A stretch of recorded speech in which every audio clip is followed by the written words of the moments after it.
Hi, Alyssa. Hey, Katie. Welcome to another Q&A episode. Please adjust your microphone accordingly. All done.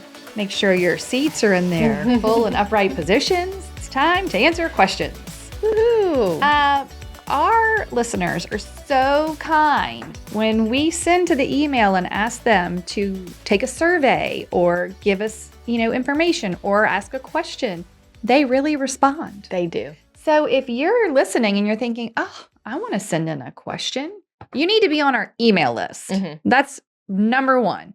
So you can either go to the website and pick any freebie you want, and that will put you on the email list. And you'll get a freebie. And you get a freebie. So do it that way. Or you could just go hustlehumblypodcast.com/newsletter and just give us your email. Okay, if they don't want a freebie, they just want to be on the if you're email. like, free stuff makes me angry, just put in your email. Okay, that's a good point. We sort of have these divided by topic, kind of. Sort of. Okay, kind of, sort of. So it is going to jump all over the place, and we're going to try and do this quickly, succinctly, as we're not trying to record a whole episode on each question. Correct. We have a lot of questions. So many questions. So let's just hit it. Let's just start. Are you ready? I'm going to give you your first one. Okay. Do you always go to your buyer's inspections? My broker is suggesting us not to. I always go, and if you have a broker that is suggesting you not to, I think something's wrong. I always go as well. And I think that you have to also think of the perspective of the broker is different than your perspective. They are always focused on liability. Yes. And you as an agent should always be focused on your service. Yes, and your client. And you need to, and we have a whole episode on this. When you go back to any of our inspection episodes, we talk about it. But it doesn't make any sense to me. You're not saying you're the inspector simply by being there. No. You're just observing. And you're there to advise and guide and direct. And I've been keeping tabs this year. Yeah. The agents who don't go and the buyers who don't go have like a 75% higher chance of just canceling. Because nobody's there. Yeah. For the inspector to walk it through, and then they get this report that they weren't there. Yeah. And it's a lot, and then they cancel. So, yes, you should go, and it's part of, it's your job. Yeah. Okay, y'all, we know you love a good deal, especially when it actually helps your real estate business run smoother. And we have 5 days of deals coming for Black Friday week. Templates, systems, checklist, everything we wish we'd had when we started. But here's the thing, the early birds get the bonus. Yep, join the early bird list now and you'll get first dibs on every deal. Plus our task frequency list and planner page for free when you buy any deal. And you'll be entered to win a listing critique on one of your listings. Head to hustlehumblypodcast.com/earlybird to get on the list today. Oh, I forgot to tell you, we're in the client management buyers department right now. Okay. Next up, how do you handle clients who break agreements like BBAs or try to cut you out of the process? That is tricky. But I do have a mindset that if you don't want to work with me, I'm not going to fight with you and force you to work with me. Right. But also, I do believe in doing what's right. You have to stand up for yourself and your business. Yeah.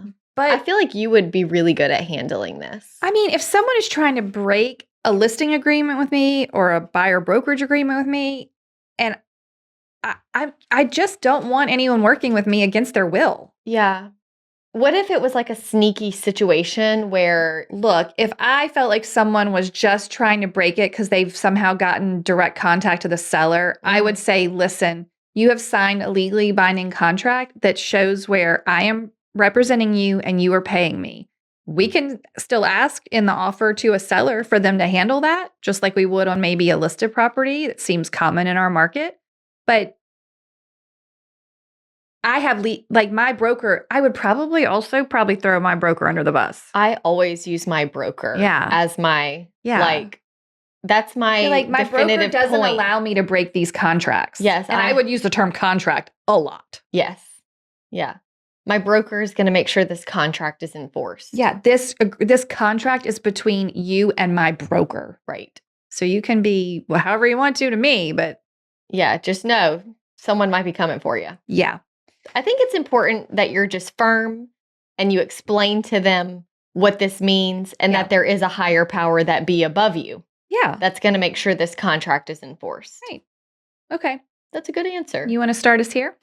Sure. Someone said, I'm currently using Cloze, Cloze, to track my potential clients. I've been watching your videos on Trello, but what triggers you to know when to reach out and how and when? Do you have some sort of alert set up for each client?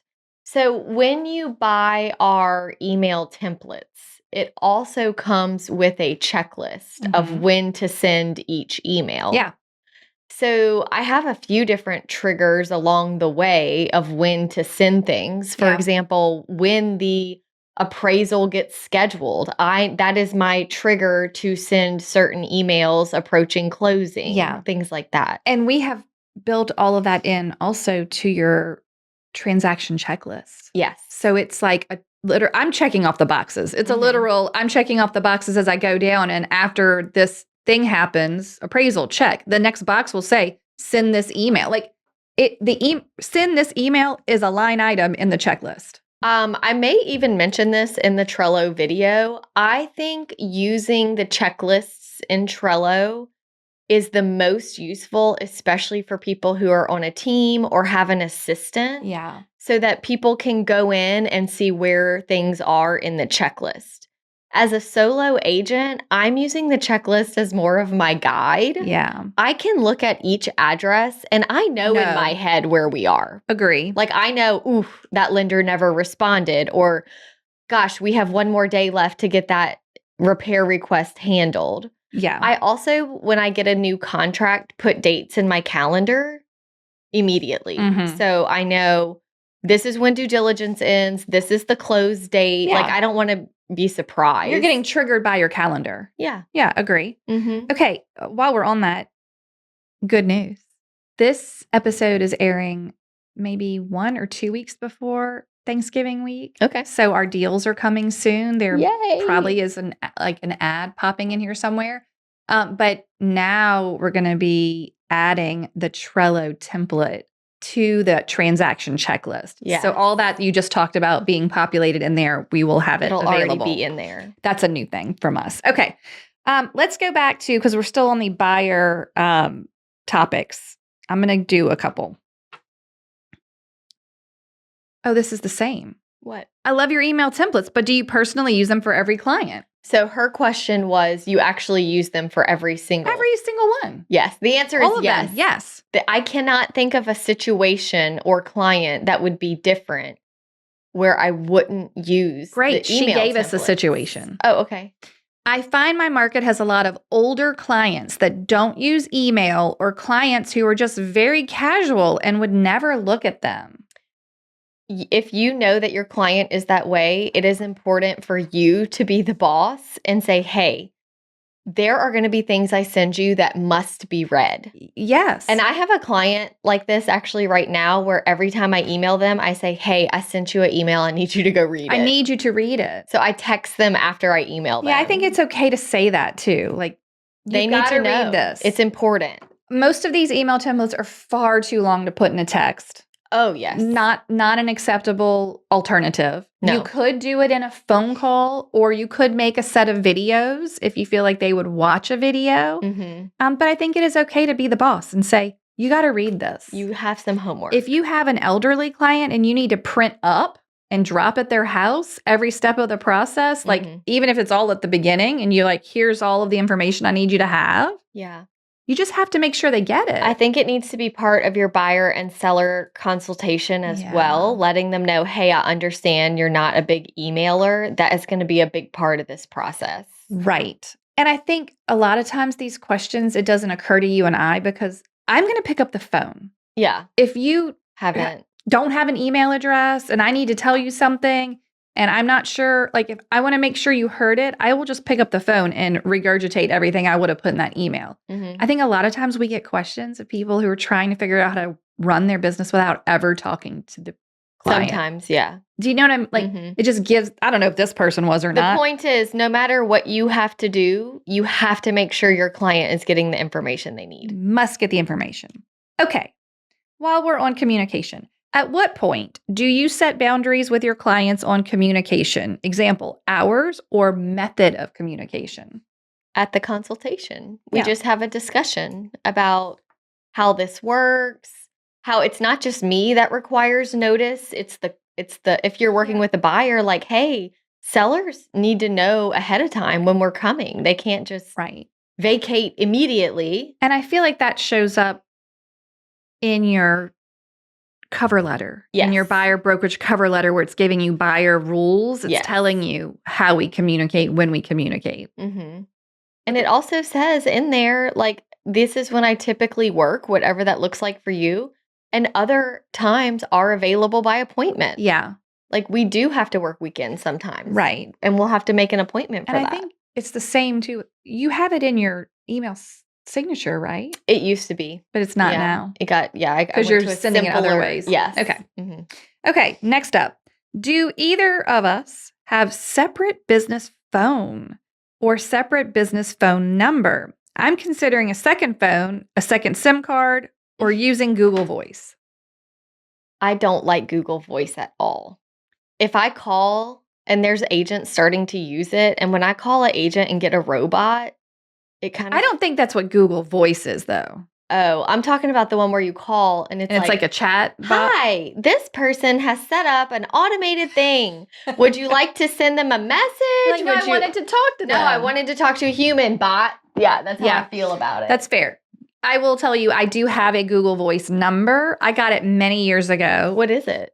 It's just a separate phone number. It forwards straight to your phone. Okay. But when it rings, I could see that it's coming from a Google Voice. So in theory, let's just say you take a lot of listings that have your phone number on it and you get a ton of sign calls, but you want to know that it's a sign call when it's coming in. If you have your Google Voice number on your signs, I would know immediately that's my, like, basically They're calling the sign number. they're calling my professional public facing phone number. Interesting. So that is a handy use of it. yeah. If you didn't want to share your personal phone number out in the world, you could have a Google Voice number and it's coming to the same phone. Right. And I just can see, oh, this is a work call, if you will. Interesting. So I think that's I never got really good at using it. I put it on my signs for a minute and then I didn't. And recently it's been sending me emails saying, are you going to use this? Because we'll take it back. Because we need the numbers. Because it has a 225 number, which is our area code. That's helpful. So on the sign, it's not like I told my, drive-by client to call an 800 number. Yeah. No, it's a 225. Okay. Okay. So let's put a pin in that. I would never carry a second phone. Never. That's just too much to keep up with. Mm-mm. Now, I suspect, I do not know this, perhaps this person is getting some sort of online lead or like something you're getting a lot of calls Making from your phone strangers. just like blow up. And you're trying to pass that off too. I can see on a team where maybe they have a lot of sign calls. Maybe they have a lot of leads that come from somewhere. Here's the team phone. It's your weekend. Yeah. That makes sense to me, but not as an individual agent. No. Mm-mm. Like, if you're paying for leads, you need those leads immediately. Yeah. That's your money. And I really don't think I want to break open my phone and switch out a SIM card. No. That seems logistically like a nightmare. I think it would be better to just tighten up your boundaries. Agreed. And it does take time to train your clients because you have to let the ones that you haven't trained roll off. Mm-hmm. And every new person that comes in, you have your consultation. You remind them, like, hey, email's the best way to reach me if you have a question about the transaction. Mm-hmm. I do carpool at this time. Yeah. And then I check messages before this. Just explain to them how you work and remind them you're a real human. Right. It'll be okay. It'll be And okay. then as you operate like a business, the influx of text messages and calls from your clients gets less and less in the evening. Yeah. Truly. Yeah. Okay. That's good on phones. Yeah. You want to take us through marketing and business growth? We had someone that said they would love to attend the Google My Business Page breakout session. So she loved our BYOB live accountability class where we did the database. Okay, I love it. So we did a Google My Business challenge in community. Yeah. And we do plan to do another challenge for Google Business. Yeah, we'll teach how to use it and then we'll all work it together for some time. And work on collecting reviews. We think maybe in January. Yeah, and that'll be in Hustle Humbly community. So you will Right. have to be in community to do that. Yeah, with because it's us. too hard to teach it in a podcast episode. No, yeah. We need like a slide and a screen. And it was nice because when we did it 2 years ago, 3 years I think it was ago, at least 2, maybe 3.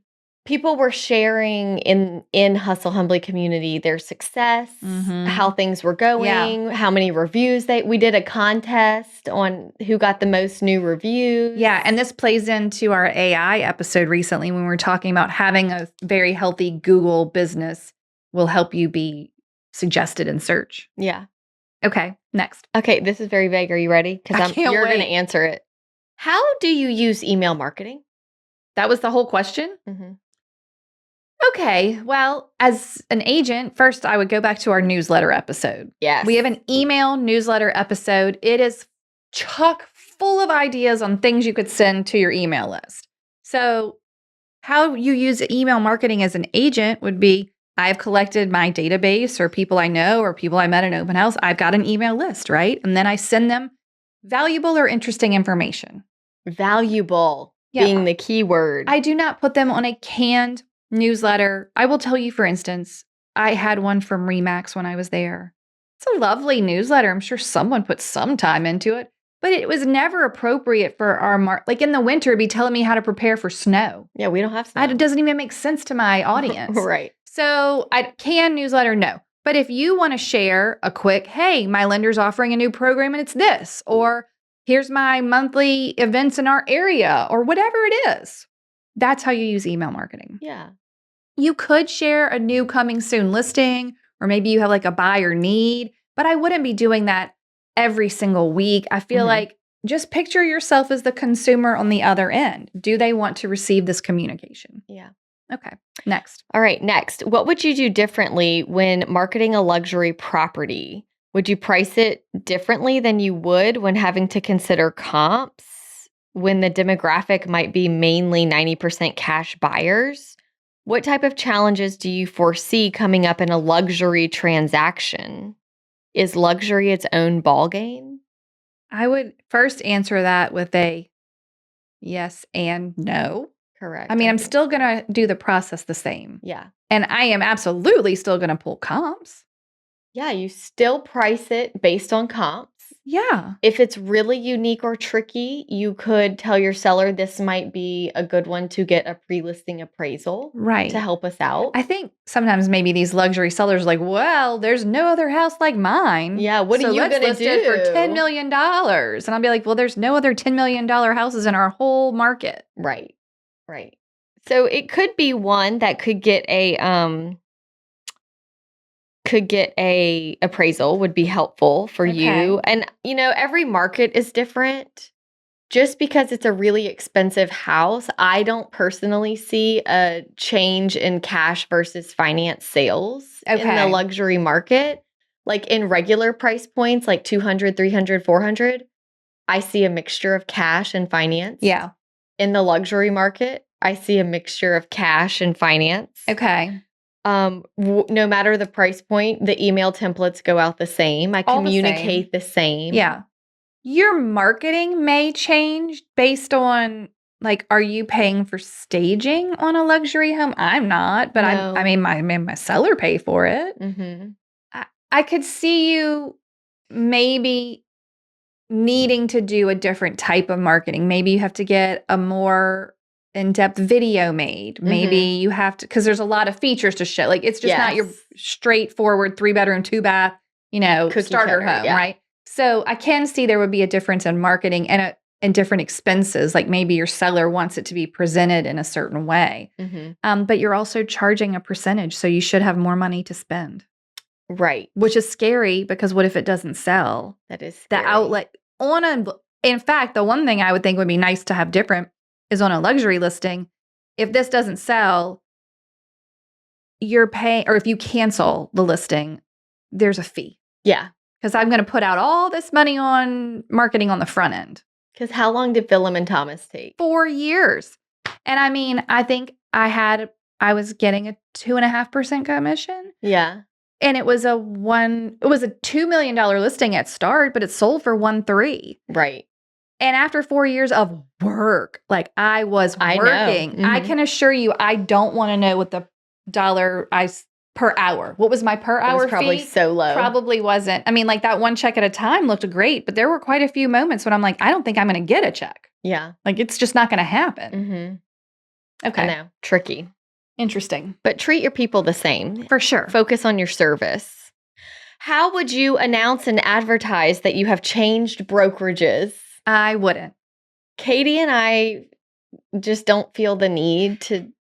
It doesn't impact your client in any material fashion. And you can tell yourself whatever you want about how much greater X company is than Y company, but your client doesn't care. Is hiring you. Yeah. That's the whole draw of being a realtor. Like I can provide the same service. I just don't think access to a new fancy tech platform or something really excites them. No, they don't really care. The public doesn't really care. I think if I were to switch brokerages, I would be having conversations with my current clients privately. Because it's a logistical thing. Yes, being like, hey, this is what's going on. This is how it works. But I don't think I would ever. So, for example, I've never changed brokerages. They change on you. But they have changed the name a few times. Mhm. My broker, Connie, has been my broker since 2011. Right. She's never left. Like I'm in the same office with the same manager. Like everything is the same, but the name has changed a few times and they've done some rebranding. I have never once made an announcement. No, other than your original I became a realtor announcement. Correct. Which happens to be branded to your company, but just because it is. Yes, yes. And I remember the first time they changed the name was a big deal to a lot of people. And I remember some of the older agents who had been there for decades getting really feisty about it in the meeting. And I finally just said, hey guys, I don't know if I'm just too young and way off. Right. But if I texted 5 of my repeat clients right now and asked them, hey, what real estate company am I with? I don't think they know. No. I think they just called me. Yeah. And they worked with me. The only question an old client will ask you is, are you still selling real estate? Yeah. They do not care where it is. I have not found one that cared who I was with. The only people that care is you. Yeah. So good news. Don't stress about and also it's to me, just because you never know how that new broker is going to shake out, I don't want to announce it and then have to be like, oh, I went back to the old place, or I went to a third place, or I went to a fifth or a sixth place. I was just going to say, if you are someone that has hopped a few times, you probably need to stop announcing because it may actually be hurting your business. It just doesn't feel stable. And we all know that one person, whether they're in real estate or not, that is always on social media with a big announcement. Now I'm doing this. Everything is always a big announcement. And I think the more big announcements you have, you lose credibility. Like the boy who cried wolf. Yeah, like I don't know when to actually be excited for no you. announcement at all. So I actually think you need to be cautious when doing it and making sure that you're communicating it more privately with your database and just saying, hey, just wanted to let you know this is my new email address if you need anything. Right. The end. That's it. Like, we don't need to get into all that because I actually think if you do it too many times, you lose your credibility. I agree. All right. One more for you. Do you boost ads on Instagram or Facebook or any other platform? Any boosting? Only for an open house. Yeah. And I only spend like $25. Same. And run it maybe Wednesday to Sunday. And pick like a radius geographically to the house. Yeah. That's it. I'm not boosting myself. No. And because I'm also not trying to work random people on the internet. No. Yeah. So no. Just an open house. Yeah. And I kind of do it for my seller. They like it. So I can say, hey, I paid for an ad. And I think that's fine. I think that's okay. Yeah. Okay, y'all. We know you love a good deal, especially when it actually helps your real estate business run smoother. And we have 5 days of deals coming for Black Friday week. Templates, systems, checklist, everything we wish we'd had when we started. But here's the thing, the early birds get the bonus. Yep, join the early bird list now and you'll get first dibs on every deal. Plus our task frequency list and planner page for free when you buy any deal. And you'll be entered to win a listing critique on one of your listings. Head to hustlehumblypodcast.com/earlybird to get on the list today. Okay, do you want me to go on to negotiations, transactions, and industry issues? Sure. Sounds serious. Does sound serious. Let's see how fast we can do them. Do you think there should be a set percentage or flat fee if you help an agent in your office? Showing when other agents are out of town, what does it look like when the client wants to write an offer and they're still out of town? So two-parter, do we charge a set flat fee? And what do we do if Here's my thoughts on this. Please. You get what you pay for. Right. If I'm calling there have been times where I was out of town and could not get someone to show me, and I had to call the brand spanking new agent in our office who's brand new. And I told my client, listen, this is the only person I could find on short notice. She's brand new. She's likely not going to know the answer to any of your questions. Right. Okay. Write them down and message me and I'll get back with you. That agent was so happy and eager to help and gain experience. When I was that agent, I charged nothing. Right. And I do think new agents out there have gotten a little entitled with what they feel they're owed. And I'm like, I'm sorry. Back in my day, when I had to walk up the hill 5 miles and back, I did it for free. Yeah.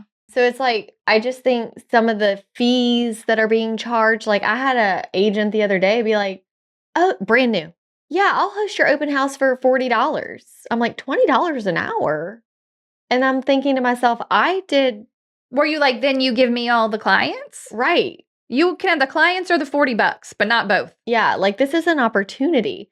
Now, past that point, I do think when you are engaging an agent for help, y'all need to have all these discussions up front. Yeah. Up front. Yeah. For example, I just had one of my buyers send me my listing and say, this is it. This is the one. And you're like, oh. And I said, listen, this seller, they're going through a divorce.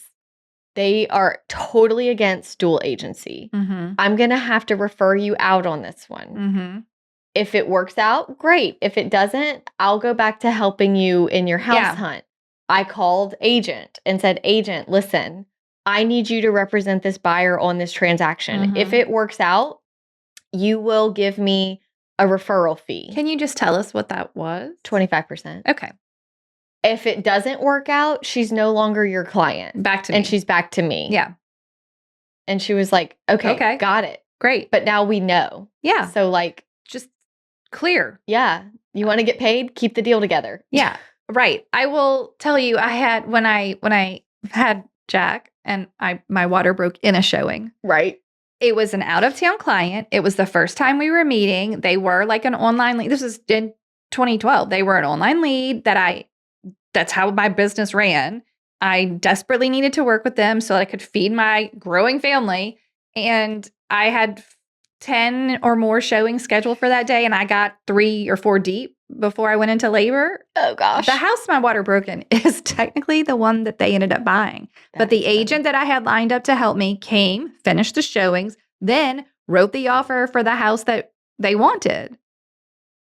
I just did not have the financial capacity to be like, you can have them. Right. I'll take a referral or that just was not an option. Yeah. And she was aware of, I was like, I have to, I need this sale. Yeah. I need the sale. So she kindly wrote it. And then I think when it closed, I sent her like $300. Yeah. I'm like, this is the best I can do. And I think that's a good point, is that it's hard to say this is the fee every time, because every situation's different. Mm-hmm. Every agent is different. Yeah. What are you paying for? But you do need to discuss up front. Yeah. I had one situation where I made a post in our company page and was like, hey, I'm in a bind. I need someone to show these 3 houses for me tomorrow. Yeah. Who's available? I'm willing to pay. That's what I said. I'm willing to pay. Mm-hmm. I got a response. I said, oh my gosh, thank you so much. You're such a lifesaver. I'm going to send you and my client's contact information together. after the showing, she's like, all done. It went really well. They're probably going to get with you on some, I don't know if one of these is the one or not, but the showings went well. I'm like, awesome. Thank you so much. Like, what do I owe you? Thinking she's going to say like 40, $50, $300. And you were like, oh, I should have been more I clear. didn't know what to do. Did you pay it? I was like, you can't negotiate it after the service has been done. I forget where the term came from. Stupid tax. You felt like you have to pay money because you were stupid because I made a mistake. I didn't set up a fee up front, and now I have to pay $300 because I didn't. Yeah, that's like hiring a babysitter, and you're like, okay, what do you charge? And then you're like, oh shoot, yeah. So discuss it up front. Is the most important thing. Okay. Yeah. Next up on this topic, how do you handle situations where a client or their family member insist you're wrong, even after professionals back you up? You have a good saying for this. What? I'm not trying to be right. I don't want to be right. I want to be happy. Yeah, I'm not trying to fight you. I don't want to be right. But also, I think at some point you can't argue with illogical. No. If you have brought in a third-party professional who also agreed with you and confirmed whatever, let's just say it's a foundation problem. And it says or their family member. So then dad shows up and is like, no, this is still not right. If you would like to have your father pick a different third-party professional, by all means, here's where you're contractually able to do. Yeah. Mm-hmm. I don't care if someone thinks I'm wrong. But I'm not going to sit there and argue with them. I'm just going to say, this is what it is. I just literally had this yesterday. You did? At my showing. He was just certain building material was one thing when I knew it was something else. And I was just like, after he said it the second time, I was like, okay, I don't care. Right. If you want to believe that. Ask the inspector. There's no reason why I have to be like, but if it's something in the contract or something like legal that yeah, I think you're going to have to press it a little bit. You have to say, it is here. It is what it is. Just show them the proof and move on. Yeah. Do you know what I mean? Like, I can't convince people. And if it's something that has consequences to them not believing the truth, you need to let them know their consequences. Gary Vee does say something more in sales relation, but I think it fits here. It's don't convince, have conviction. Yeah. Don't backpedal. Don't seem timid about it. Be like, no, this is what the contract says. If you need a lawyer to take a look at it, by all means. Yeah. But I know what it says. Right. I know that the sky is blue. Yes. Whatever. Mm-hmm. Okay, moving on. I have an opportunity. Oh, no. Moving on. Okay. This is interesting. Beginning in October in Massachusetts, a home inspection is to be assumed by all buyers and will no longer be a contingency, negotiable piece of the buyer's offer to purchase. Agents are advised not to even discuss it or hint to a seller's agent that their buyer won't be performing one in order to avoid legal reprimand.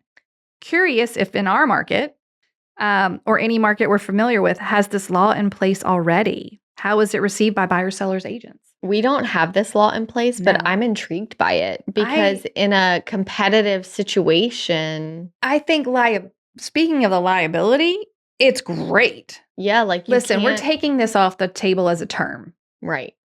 I mean, now as a listing agent, I can see how it'd be tricky if you're like, well, I've got 3 offers and this person said they'll not be asking for repairs. It's kind of important. They're waiving their home inspection. But this is saying you can't even hint that they're not going to inspect or ask for repairs. And I think that it protects maybe the financially less secure people from making a rash decision and getting in over their heads. Yeah. But it takes away the advantage of the people who are like, I have enough money that no matter what goes wrong here, I want the house enough that I'm just going to cover it. Yeah. I mean, in that case, I guess it would be like, just pay more for the house. Yeah. Right? Just raise your offer or put a bigger down payment to where you look even more stable as a buyer. But I do like that because I can remember during the COVID years telling my young, sweet buyers like, hey, they do have another offer and the agent has let me know that some of them have waived inspections. And my sweet little buyers being like, well, we don't feel comfortable doing that. I'm like, and you shouldn't. Right. I don't want you to not. I don't want you to I do think that. as an agent, I love it. In the fact that it's one less way for me to be sued later. Yes. You know? Yeah. I'll be curious to see how that plays out in Massachusetts and if it spreads. Yeah. Like nationally. We'll wait and see. Mm-hmm. All right. What's your topic now? We're getting into some professional boundaries and leadership. Can't wait. What advice would you give someone who has a background of being a people pleaser, but wants to move into being a more confident leader? So like, it actually ties into a lot of what we've talked about today. Yeah. Like you have to learn to be the boss. Yeah. And run the show and not let the client run the show and dictate how this is going to go. You need to set the rules, set the time frames, manage the transaction like a professional. It does take practice. Yeah, it does take practice. I would say these are mindset issues. Yes. So you really have to you can't just say now today, I'm not going to be a people pleaser. You're going to have to do some mindset work that's maybe you got to say some affirmations that are like, it doesn't affect me if someone else is upset with me. Like you're going to have to like, be okay with people being mad at you. Real estate comes with a lot of negotiations, disappointments, people feeling like you're the person to blame. My house isn't selling and your name is in my front yard. I come home every day and see your name. You suck. And you are terrible because my house hasn't sold. Yeah. Like it's just part of the job. I know. And it takes time, but you must stick with what you know. Oh, I did read this the other day. I thought was great. No is a complete sentence. Like if you're worried about your boundaries or people pleasing or anything like just, oh, no. No. Just no. Right. Or like. Leave it there. Oh, yeah. If someone invites you to something, you're like, or that you don't want to do. What do they say? Like, I'm so sorry. I can't, I'm not able to. It's just like, you don't have, there doesn't have to be like a bunch of qualifier stuff. No. This is what I'm doing. Excuses. Oh, I won't be able to. I'm sorry. Can't make it. Not able. Okay. What's next? What is your calendar time tracking daily time management tool of choice? Pen and paper, Google Calendar, Apple iCal with alerts, ChatGPT. I feel like my daily schedule is in multiple places. Alarms, calendars, reminders, sticky notes. What do you do? Okay, that is a lot of places. Yeah, too many. Always the Google Calendar for me. Always. So anything that has a time associated, a deadline, like the end of inspection, it's all in the calendar. Yeah.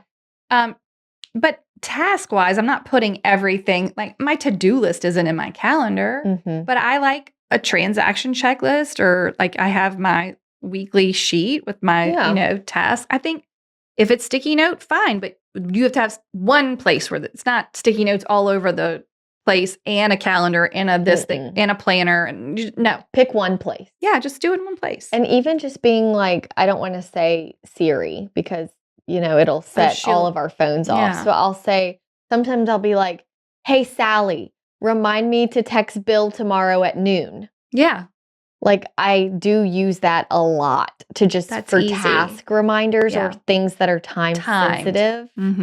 Because what if I'm not in my email at noon and I don't remember that I was supposed to call I'm glad you said that though, because a lot of times we both use our email inbox as a to-do list or like things that need addressing. Yeah. So I don't think you need to put so much pressure on yourself to have one perfect system that does all of these things. Like it's okay to have a Google Calendar and a checklist somewhere. Yeah. Or you're using your Trello for your It's not one thing is going to do everything. No. And I have no clue how ChatGPT gets involved with that. Probably so many ways now. Yeah, I guess so.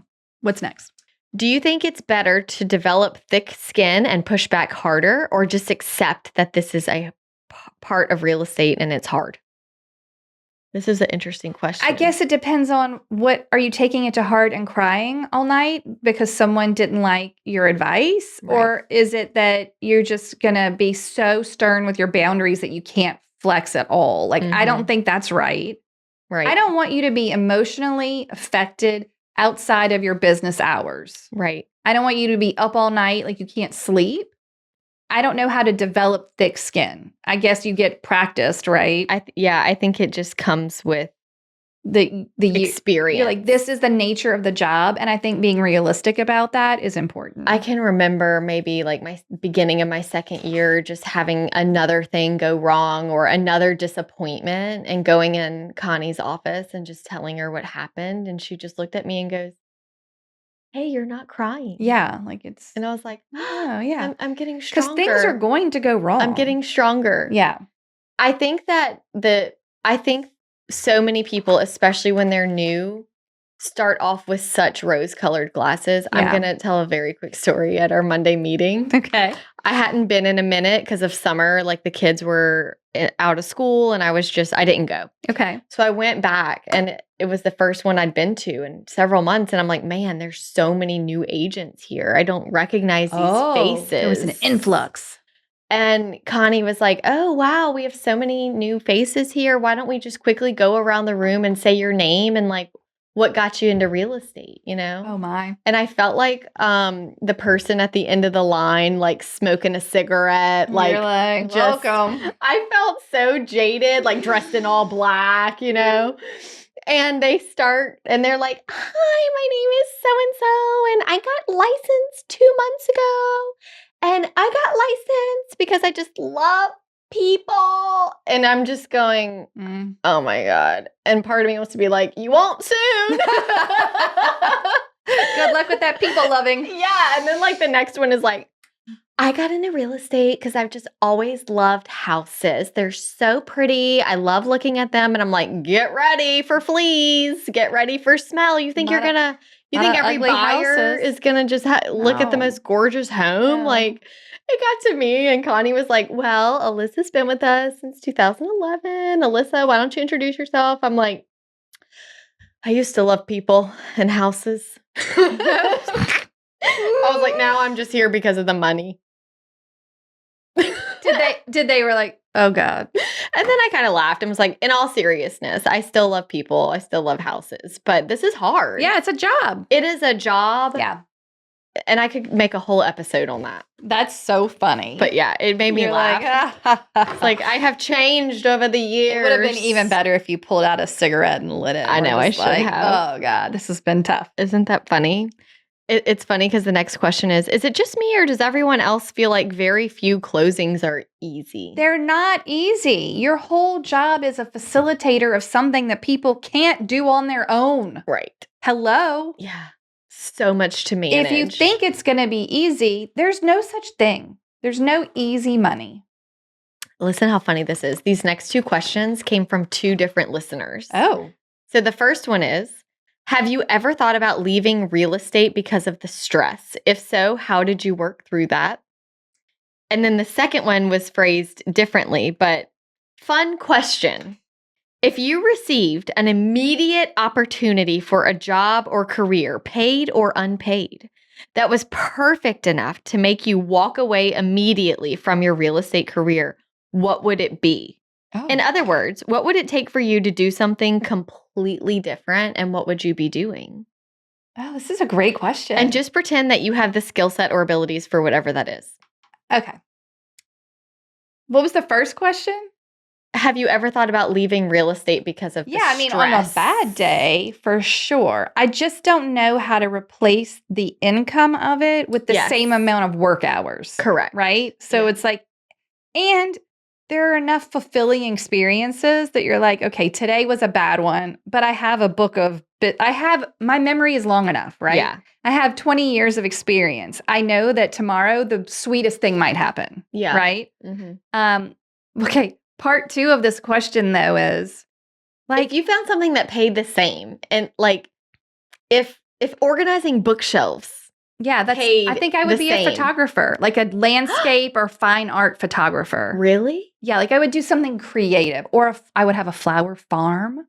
Okay. Or like something creative. I think I'm ready for a creative outlet, which the podcast thankfully is. Is a creative outlet. But I mean, 20 years into real estate, it's not like being a CPA. It's not boring or monotonous in that way, but it is repetitive. And then it's like, okay, not most things aren't like, oh, this is surprising. Right. That's happening less and less, right? Correct. Yeah. So like the novelty has fully worn off. Mm-hmm. I'm still happy to see people or houses, Mm-hmm. but I could do that like once or twice a year and be like, okay, good. Yeah. You know what I mean? Like, Mm-hmm.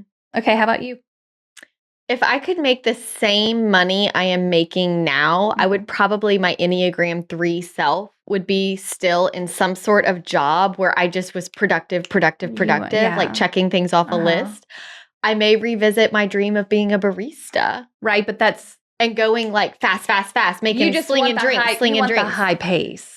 Oh yeah, I want the fast pace. I want the fast pace. I'm accomplishing, but also what I miss about bartending, like what I did, all through high school and college, was when I was like busy, but when I was off work, I was off work. Yeah, you're like there was no email. You're all on or all off. I love that. Yeah, that's I nice. miss having a job where when I was off, I didn't need You could pretend like it didn't even exist. Yeah. You didn't need your phone. Like, you didn't need to be available. I didn't have to be on at all. I know. It's interesting because even like up until this point, me and Tanner have been married 13 years this year. 13 years this year. And he's in law enforcement. And so like starting off, my goal was always to make enough that he didn't have to work extra details. Right. And so it's like we've made it to that place, and he is growing in his career so much that he is contributing like so much more that it's almost at times made me be like, why don't I scale back a minute? Yeah. Like, I don't have to do this. And this has at been such a fast pace. At such a fast pace. And we have children, and like, there have been things that I have just recently started like referring out. I think that's good. But then I'm like, this question though is like, what if you just like didn't have to do this anymore? Yeah, I think I have seen enough to be like, if I won the lottery tomorrow, I'm not like, I have to keep selling real estate. It's just it's my favorite thing. I would do something else. Yeah. With my time. Probably so. That was fun exercise. That was a fun exercise. I could keep talking about it, but I don't want to get stuck on here. Okay, what else you got? This listener said, I'm a brand new agent, got my license in August. What should my days look like? Oh, please just go listen to, I think it's episode What to do 17. when you're new or slow. What to do when you're new or slow. And then there's a revisit of it later called What to Do When You Don't Know What to Do. Yeah. This is not a quick answer. But those 2 episodes are so good. Yeah. So good. Okay, do the next one. How is our time looking? I don't know. I just feel like you feel like you've drawn on there's too a long? question on here for me that I don't want to take up. Like, I'll just read it to you. Please do. Would love to hear more about how Alyssa decided on the location, acquired and managed her rental in Tennessee. Does she plan to continue building a rental portfolio? Has Katie ever thought of going that route in terms of a retirement plan by investing in real estate and having rental property? Okay, I was going to try and tell you. I think it's episode 51 is your rental one, right? Yes. And it's so good and answers that question very thoroughly. It does. But if you want to add any color to that now. I am in a season today at the air of this recording. You're like, take them all. Where I just don't know that the financial benefit of owning rental property is as much as it used to be. Right. My insurance on all my properties has gone up so much. Yeah. They're all aging every day. They're a day older. Yeah. The air conditioners are no longer $3,000 for a new unit. Yeah. They're $10,000. It's like such a chunk. Roofs are no longer $8,000. They're $25,000. Painting, carpet, like by the time the tenant moves out, I'm taking all the money I made off of them into putting it back into the house to get it ready for the next person. Yeah, that doesn't feel good. And I'm just, I keep my spreadsheets, and every year my margins and I just can't decide. I think it's important to divert. So the other flip side of that is that this is the last year that Tanner has convinced me to start putting money into like the stock market and investing it. And I was always very, very, very afraid. Right. I don't have that piece of, like it's just a piece of paper. It could disappear. Right. And I tell him I am not capable of looking at the app every day. Yeah. Because it's very stressful for me. So he monitors all of that and he lets me know once a month, hey, this is how much it grew this month. This is how much it grew this month. And I watch it and I go, and I didn't have to replace a roof. Yeah. And I didn't have to replace an air conditioner. Yeah. But I think it's important to diversify because that could go down. Yeah. Then I still have the houses. So I just, right now, You're not going to get any more. I'm not getting any more. Okay. For sure. Which would be the first to go if you had to let one go now? I don't know. I love my Gatlinburg cabin, but I think it would be the first to go. Yeah. It's worth the most. It's worth the most. It's also the most work. Yeah, because it's an Airbnb. Like, it's an because Airbnb. You're having to have, it's every not time like a someone long-term checks tenant. out. Yeah. Yes. You know, every time. Once I get a tenant in place, I have great tenants. I've always had good tenants. In your long-term rentals. Yeah. I have never had a problem that was like, I mean, I've had a few like issues, but nothing that was like, got me out of the real estate market for rentals. I don't know that I'm ever going to buy a second home rental property. Maybe if I'm living in two places and I want to rent it part when I'm not there. Yeah. But I think at some point we will likely renovate, like live in a, like flip, but live and flip. A live and flip? Yeah, I think so at some Here point. Or like in your second home destination? Yeah, maybe in my second home destination when my kids are out of school. Okay. You know, I got time. Right. Because I don't think I'm going to stay in this big house. And we did really like building our house and we built it and sold it. And then we built this one and then we got stuck. But the theory would have been to just keep building and selling. And for people who don't know us, like obviously you said this big house. It's a great house. I love this house. Yeah, but neither of us live in mansions. No. Neither of us live in $1 million. But this is over 3,000 square feet.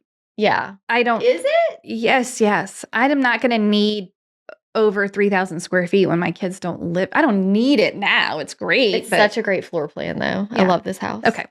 What's next? I don't have a specific question for you, but I always love when you talk about balancing mom life and work life, and I'd love to hear more. I have a 1-year-old, and it's just hard. It's so hard. I think you just survive. You do. When they're little. You know, with each passing year, it's easier and easier. And now I have a kid old enough she'll have her driver's license in 2 months. I can't imagine the day. So all of the carpooling and that stuff is about to you just, honestly, the window's very small. They're very hard when they're little. There's no secret. It's work. Yeah. If you want to work, like have a career or you need to, and young children, it's just work. You're going to be tired. Yeah. I was tired. There's not a secret. I asked for help. Yeah, you need to ask and accept help. You need to have realistic expectations and goals. Yeah, and just lower all of your expectations. Especially in the years after Tate was born, we got a lot of emails from listeners being like, I want to do what Alyssa does and have babies and sell 20 million in real estate a year. And I'm like, and I want to homeschool my kids. Yeah, and be a stay-at-home mom. And I'm like, y'all, my kids are in daycare. Yeah, we get so many messages from women trying to stay home and do high volume. Yeah. You are going to run yourself ragged. Don't feel bad that your goals need to be smaller during this time. You're right. Set your goals appropriately and don't compare yourself to other people. It upset me to think, do people think I'm doing this volume while being a stay-at-home mom? Those are two, as I have said always, those are two different full-time jobs. Totally different. If you're providing the sole care for your children, or especially the school or if they're young or whatever, and you're trying to work a full-time amount of real estate work, those are just simply two full-time jobs. Yeah. I don't have the advice on how to do that because I don't work two full-time jobs. Yeah. I daycare kids. Yeah. Okay. So I think we'll stop for now. Can I give you 2 more fast ones? Sure. Go for it.